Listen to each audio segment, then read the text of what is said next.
अंजलि अपने मायके आई हुई थी। उसकी भाभी को चोट लग गई थी, फिर भी वह सबको बहुत परेशान कर रही थी। रमा और हरिजी ने अपनी बेटी को सही रास्ते पर लाने के लिए अंजलि और अभय की शादी करीब 3 महीने पहले अप्रैल 2024 में कर दी थी। इतने कम समय में वह 5वीं बार मायके में रहने आ गई थी। पति अभय को अंजलि के इस तरह मायके जाने पर कोई ऐतराज नहीं था। उसे पता था कि जब वह लौटेगी तो खूब सारा सामान अपने साथ लाएगी। अंजलि 25 वर्ष, अपने पिता हरिजी 55 वर्ष और भाई विक्रम 30 वर्ष की बहुत ही लाडली थी। उसका हालचाल पूछने के बाद हरिजी फोन पर कारोबारी बातें करने में व्यस्त हो गए और विक्रम फैक्ट्री का काम देखने चला गया। अचानक अंजलि को ख्याल आया और उसने अपनी माँ रमा 50 वर्ष से पूछा, माँ भाभी कहाँ हैं? दिखाई नहीं दे रही हैं। बेटा वह अपने कमरे में आराम कर रही है, रमा जी की आवाज में चिंता के भाव भर आए। क्यों? कल रात वह बाथरूम में फिसल गई थी। आज उसकी कमर में बहुत तेज दर्द हो रहा है, इसी कारण उसे हिला भी नहीं जा रहा है। उफ! अंजलि ने अजीब सा मुंह बनाया। थोड़ी देर बाद तुम उसके साथ डॉक्टर के यहाँ चली जाना। सॉरी माँ, मैं यहाँ आराम और मौज मस्ती करने आई हूँ। मुझे किसी काम के झंझट में मत डालो प्लीज। रमा जी को अपनी बेटी की यह बात बिल्कुल भी अच्छी नहीं लगी और अंजलि अपनी भाभी प्रिया 28 वर्ष से मिले बिना ही नहाने धोने के लिए अपने कमरे में चली गई। अंजलि नहा धोकर आराम से सो गई। उसके बाद जब वह कमरे से बाहर आई तब तक लंच का समय हो गया था। डाइनिंग टेबल पर होटल से आया हुआ खाना सजा था। अंजलि इस बात से बहुत खुश हुई, पर उसके भाई और पिता नाराज हो गए। उन्हें बाहर का खाना बिल्कुल भी पसंद नहीं था। मैं प्रिया को डॉक्टर के यहाँ लेकर गई थी, इसलिए घर में खाना कौन बनाता? रमा जी ने नाराजगी भरे अंदाज में अपनी तरफ से सफाई दी। अंजलि तो घर पर ही थी, तो फिर उसने खाना क्यों नहीं बनाया? ये शब्द उन दोनों में से किसी की जुबान पर नहीं आए, क्योंकि इस घर में अंजलि पर घर के कामों की जिम्मेदारी डालने की अहमियत दोनों ने कभी महसूस ही नहीं की थी। खाना खाने के बाद अंजलि ने 10 मिनट का समय प्रिया के साथ बिताया, फिर अपने कमरे में घुसकर उपन्यास पढ़ने में मग्न हो गई। शाम को अंजलि अपनी एक पुरानी सहेली से मिलने चली गई। लौटने के बाद देर तक अभय से फोन पर गपशप करती रही। रात का खाना रमा जी ने अकेले बनाया। अंजलि ने काम में जरा भी हाथ नहीं बटाया। इस बात का गुस्सा रमा जी के मन में लगातार बना रहा। इसी कारण रमा जी का माइग्रेन का तेज दर्द उभर आया और वह बिना खाना खाए सोने चली गई। प्रिया का खाना उसके कमरे में विक्रम लेकर गया। अंजलि ने अपनी भाभी का ख्याल रखने में कोई भी दिलचस्पी नहीं दिखाई। अगले दिन सुबह रमा जी तेज सिर दर्द के कारण पलंग से उठ नहीं पाईं। जब तक अंजलि अपने कमरे से बाहर निकली, तब तक हरिजी और विक्रम बिना नाश्ता किए काम पर निकल चुके थे। अंजलि ने अपने और प्रिया के लिए मक्खन ब्रेड तैयार किया। थोड़ा सा किचन में काम करते हुए उसका मूड काफी खराब हो गया था। कमर का दर्द कल से ज्यादा बढ़ गया है, प्रिया के मुंह से। ये बात सुनकर अंजलि और भी ज्यादा चिड़चिड़ी सी हो गई। रमा जी ने अंजलि के सामने फोन करके अपने पति और बेटे को बाहर ही लंच करने की सलाह दी। रसोई में घुसने के झंझट से बचने के लिए अंजलि अपनी एक अन्य सहेली के घर चली गई। शाम को लौटी तो पाया कि रमा जी सिर पर चुन्नी बांधे कमरे में लेटी हैं। रात का खाना तैयार करने के लिए तब अंजलि को मजबूरन रसोई में घुसना पड़ा। मैं यहाँ गैस के सामने खड़े होकर पसीना बहाने नहीं आई हूँ। तुम सास बहू को साथ साथ बीमार पड़े रहना है तो मुझे वापस भेज दो। खाना पकाते हुए अंजलि लगातार इसी तरह बड़बड़ाकर अपना गुस्सा प्रकट करती रही। अभ्यास न होने के कारण अंजलि खाना अच्छा नहीं बना सकी। उसके पिता और भाई ने तो चुपचाप आधा अधूरा पेट भर लिया, पर रमा जी चुप नहीं रह सकीं। तुम ढंग से दाल सब्जी भी नहीं बना सकती हो अंजलि, रमा जी ने उसे डांटा। मुझे शर्म आ रही है यह सोचकर कि अभय के साथ तुम कैसे इस तरह रहती होगी। अभय के साथ मैं बहुत खुश रहती हूँ और सब मुझे सिर पर बिठा कर रखते हैं, अंजलि ने चिढ़कर जवाब दिया। जिस पत्नी को घर के काम नहीं आते, उसकी पति के घर में कभी इज्जत नहीं होती है। अंजलि मेरी होती है, क्योंकि मेरे सास ससुर अलग रहते हैं और उन्हें न माइग्रेन है और न मेरी ननद की कमर में दर्द रहता, जो उनके साथ रहती है। अंजलि, तुम इतनी बड़ी हो गई हो कि प्रिया और मुझे ताना दे रही हो? माँ, तुम जैसा चाहो वैसा समझ लो, मुझे भूख नहीं है। नाराज अंजलि झटके से कुर्सी से उठी और पैर पटकती हुई अपने कमरे में जा घुसी। विक्रम, तुम कल प्रिया को स्पेशलिस्ट को दिखाओ। अंजलि मायके आकर परेशान और नाराज रहे। ये बात ठीक नहीं।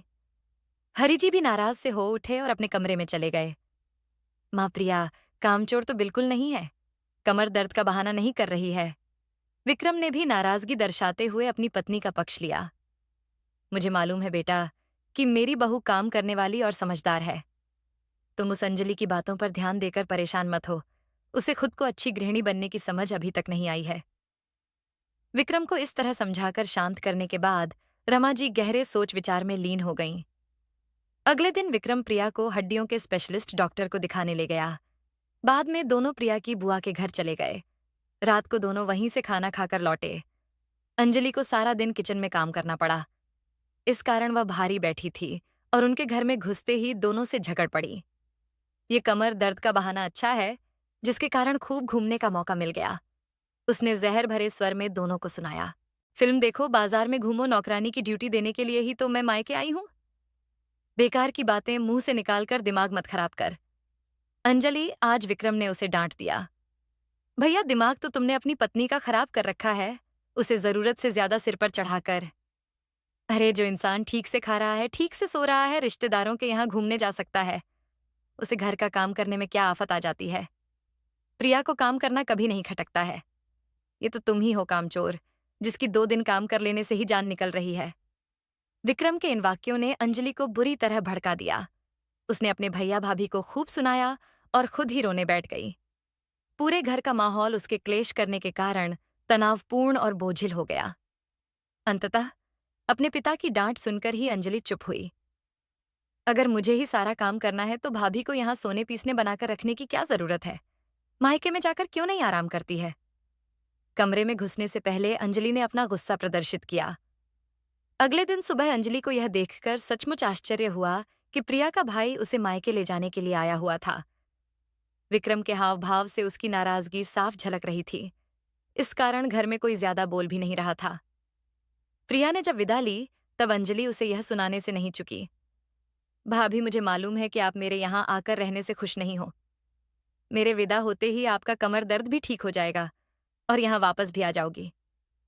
प्रिया की आंखों में जो आंसू उभरे, उन्हें नाटक बताकर अंजलि ने खारिज कर दिया। प्रिया के न रहने पर अंजलि ने घर के कामकाज में अपनी माँ का हाथ बटाना खुशी खुशी शुरू कर दिया। विक्रम उससे नाराज बना रहा। रमा जी भी चुप चुप ही रहती। अपने पिता में भी उसने बदलाव महसूस किया। वे भी गंभीर और सोच में डूबे नजर आते। मायके आकर अंजलि इस बार न ज्यादा आराम कर सकी और न ही ज्यादा मौज मस्ती। लौटने वाले दिन उसे एक और झटका लगा। रमा जी ने उसे अपने पास बैठाकर चिंतित लहजे में जानकारी दी। अंजलि, तुम्हारे भाई और पिता दोनों को बिजनेस में अचानक तगड़ा नुकसान हुआ है। कर्जा लेने की नौबत आ गई है।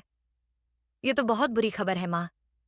अंजलि की आंखों में फौरन चिंता के भाव भरे। इस बार अभय से तुम हमारी तरफ से हाथ जोड़कर माफी मांग लेना। माफी किस बात के लिए? हम अपनी मजबूरी के चलते तुम्हारे साथ न कोई सामान भेज पाएंगे और न ही रुपये दे पाएंगे। इस बात की तुम सब फिक्र मत करो। पहले से ही तुम लोगों ने उन्हें इतना सारा दे रखा है। सब जल्दी ही ठीक हो जाएगा और उनकी अगर कोई शिकायत हुई तो वह दूर हो जाएगी। जब तक बिजनेस संभल नहीं जाता, हम तुमसे मिलने भी नहीं आ पाएंगे। तुम अपना ध्यान रखना बेटी। रमा जी की आंखों में आंसू छलक आए।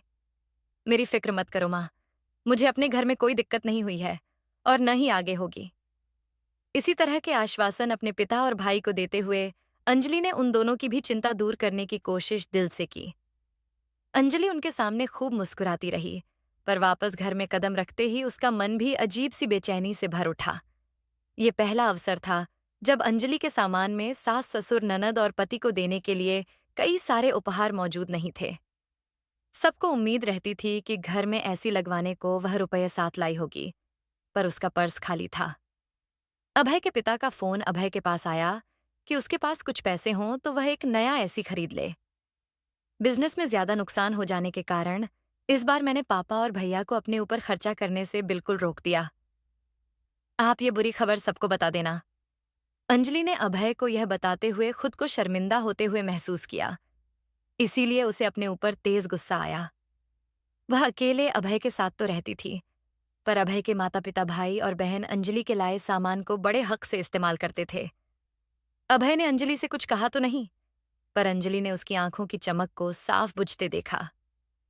उस रात जब दोनों ड्राइंग रूम में बैठे थे तो अंजलि ने बताया कि खाली हाथ आने की प्रतिक्रिया लोगों की उसके प्रति बड़ी खराब रही। आजकल सेंसेक्स उछाल मारकर आसमान छू रहा है और समधी जी का बिजनेस घाटे में चला गया। अपनी समझ में यह बात बिल्कुल नहीं आई। अभय ने अपने पिता की बात दोहराई। देखो जी, इस बात का जिक्र करना बंद करो कि खाली हाथ मायके से आई है। इस तरह दोनों घरों की बाहर वालों के सामने बेइज्जती कराने से क्या फायदा है? उसकी सास की नाखुशी उनकी आवाज की चुभन से साफ झलक रही थी। बढ़ती गर्मी में इस साल भी सड़ना पड़ेगा। अभय ने उसे यों गुस्से से घूरा जैसे ऐसी न लगवाकर अंजलि ने कोई जुर्म किया हो। किसी बाहर वाले के सामने अंजलि के मायके से खाली हाथ आने का जिक्र नहीं करेंगे। इस बात को कई बार उसके सामने दोहराने के बावजूद किसी ने भी इस पर अमल नहीं किया। हर रिश्तेदार, पड़ोसी और परिचित के सामने यह बात कह दी गई कि बहू के मायके से मिलने वाली चीजों का दुनिया को लालच हो, पर हमें बिल्कुल नहीं है। हमारी अंजलि इस बार मायके से खाली हाथ आई है, पर हम में से किसी के माथे पर कोई सिकन नहीं है और न ही मुंह पर शिकायत का एक शब्द। अंजलि ने 2 दिन बाद रात को अभय से शिकायत की, आपके घर वालों ने यह क्या तमाशा बना रखा है? मुंह से वे कुछ भी कहें, पर मन लालची है सबके, और यह बात मेरी समझ में अब अच्छी तरह से आ गई है। ये देखकर मेरे मन को गहरा सदमा लगा कि उन सब का प्यार मेरे प्रति उनके व्यवहार की मिठास मेरे मायके से आने वाले सामान और रुपये के कारण ही थी। मेरे घर वाले लालची नहीं है। उन्हें अफसोस इस बात का है कि तुम्हारे मम्मी पापा ने रीति रिवाज न निभाते हुए तुम्हें ऐसे खाली हाथ ससुराल भेज दिया। इस कारण हमारी भी बेइज्जती हुई है। अभय के इस कठोर जवाब को सुनकर अंजलि रोवांसी सी हो गई। कड़वी चुभन वाली बातें उसे और भी कई मामलों में सुनने को मिलने लगीं। उसे नॉवेल पढ़ने का शौक था। इस बार मायके जाने से उसे अपने इस शौक को पूरा करने का खूब मौका मिला था। घर का बहुत सा काम कर देते थे। अभय की माँ भी आए दिन खाना बना देती थी। एक बाई भी आती थी। अब उसका व्यवहार बदल गया। उसने नॉवेल खोला नहीं कि लोग कोई शिकायत भरी बातें सुनाकर उसके लिए कोई न कोई काम निकाल लेते। समझदार पत्नी न नॉवेल पढ़ती है न देर तक सोती है। अब तुम नई नवेली नहीं रही हो अंजलि। घर के कामों की जिम्मेदारी संभालना शुरू करो। अब सास ससुर की टोका टोकी की शुरुआत से अंजलि का दिल तो बहुत कुड़ता, पर पति के आदेश का पालन करने को वह मजबूर थी। अभय ऑफिस से लौटता तो रोज ही उसे खूब सुनाता कि किसकी पत्नी क्या क्या खाना टिफिन में देती है। अंजलि, तुम्हें ढंग से सब्जी तक बनानी नहीं आती। धुले भर का काम नहीं सिखाया तुम्हारी माँ ने। तुम्हारा पूरा दिन सोने को मिले तो भी कम है। तुम्हारा अमीर बाप की बेटी होना मेरे किस काम का? ऐसी शिकायतों और रोज रोज होने वाले क्लेश के कारण अंजलि और अभय के संबंध बिगड़ने लगे। अंजलि अपना पक्ष बयां करती तो अभय ध्यान से उसकी बातें सुनने के बजाय फौरन चिढ़ और गुस्से का शिकार हो जाता। गुस्से में आकर उसने एक साम अंजलि के कई नॉवेल फाड़ दिए। तुम सुधर जाओ, नहीं तो किसी दिन मेरा हाथ तुम पर उठ जाएगा। एक दिन अभय के मुंह से यह धमकी सुनने के बाद अंजलि घंटों रोई और पूरे 3 दिनों तक उससे सीधे मुंह बात तक नहीं की। अंजलि का अपने पति और ससुराल वालों के बदले व्यवहार को देखकर खूब खून जला, तो दूसरी तरफ उसके मन में अपने माता पिता और भाई के प्रति भी गहरी शिकायत और नाराजगी बढ़ती गई। सारी समस्या की जड़ इस बार उन लोगों का मेरे साथ सामान और रुपये न भेजना है। सारी दुनिया अपनी विवाहित बेटियों के ससुराल वालों को खूब देती है। उनकी न देने की मजबूरी होगी, पर मेरी जान तो मुसीबत में डाल दी उन्होंने। ऐसी बातें सोच सोच कर वह मारे तनाव के अपने सिर में भयंकर दर्द पैदा कर लेती थी। पिता के घर से लौटने के करीब महीने भर बाद अंजलि का एक रविवार का दिन तो बहुत खराब बीता। उस दिन अभय ने डांट फटकार और अपमान के अलावा उसे कुछ नहीं दिया।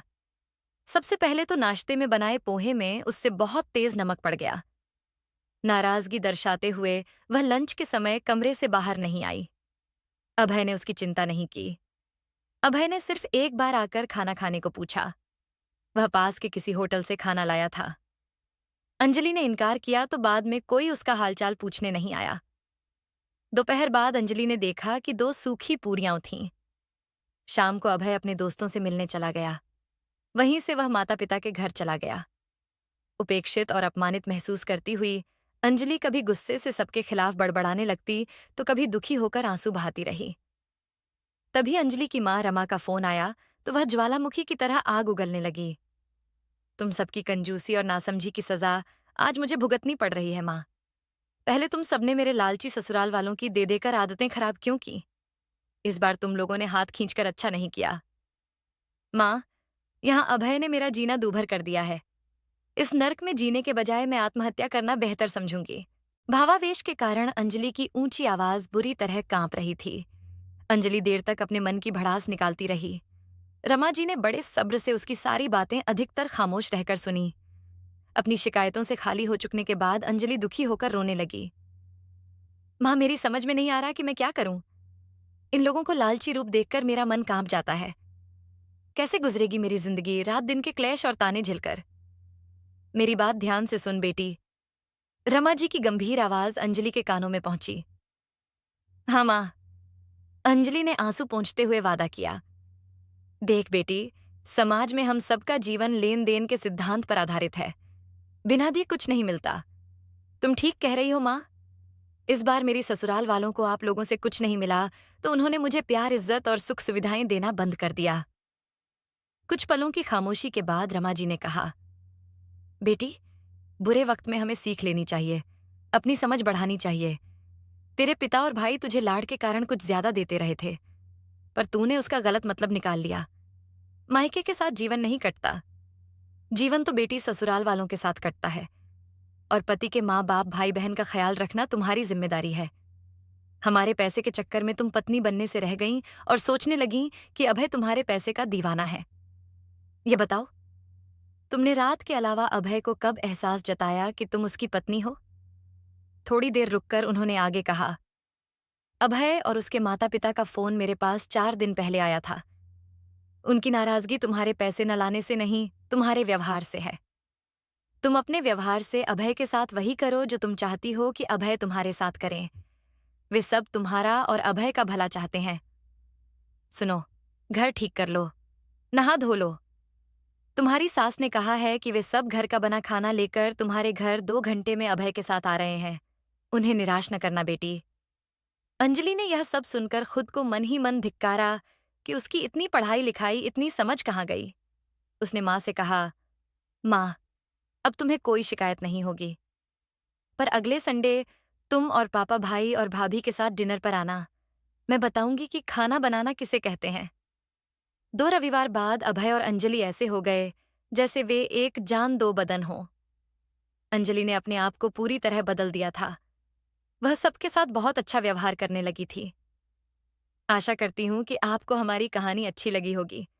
अगर आपको हमारी कहानी अच्छी लगी तो वीडियो को लाइक और शेयर करें, चैनल को सब्सक्राइब करें। वीडियो देखने के लिए आपका धन्यवाद।